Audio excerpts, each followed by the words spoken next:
hồng cho em, một bông hồng cho anh, và một bông hồng cho những ai đang còn mẹ, đang còn mẹ để lòng vui sướng hơn. Đôi mai này mẹ hiền có mất đi như đóa hoa không mặt trời, như trẻ thơ không nụ cười. Trời ơi mình khôn lớn thêm lên như bầu trời thiếu ánh sao đêm.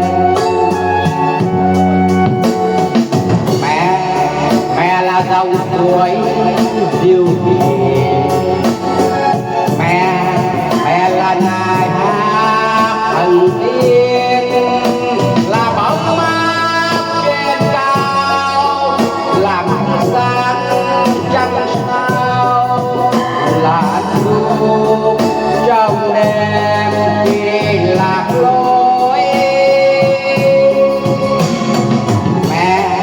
Mẹ là lòng nghĩa ngọt ngào, mẹ là nai chuối buồn cao, là tiếng lê đèn màu, là nắng ấm nương dâu, là phố liên yêu thương cho một đời.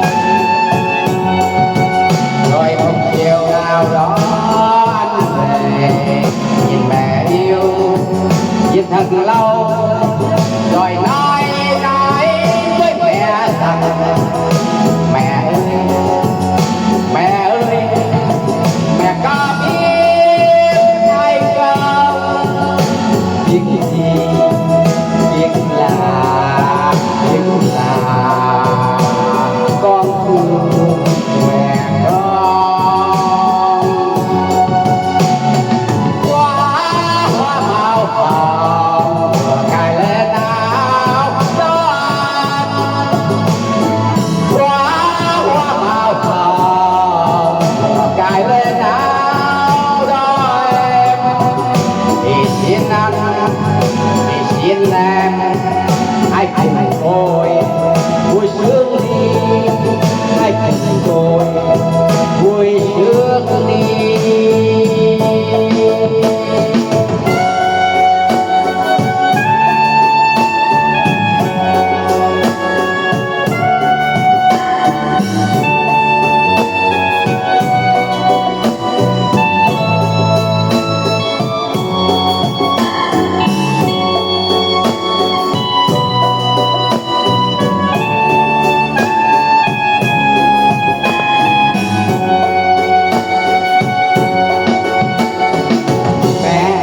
Mẹ là dòng suối diệu hiền, mẹ là bài hát thần tiên, là bóng mát trên cao, là mặt sáng trăng sao, là hạnh phúc trong đêm khi lạc lối. Mẹ là lòng nghĩa ngọt ngào, mẹ là nai chuối buồn cao, là tiếng dê đèn màu, là nắng ấm nương dâu, là cuộc đêm yêu thương cho cuộc đời. Rồi một chiều nào đó anh về nhìn mẹ yêu, nhìn thật lâu rồi nói với mẹ rằng mẹ ơi mẹ có biết hay không, biết gì biết là con thương mẹ con. Hoa màu hồng vừa cài lên áo đó, hoa màu hồng vừa cài lên áo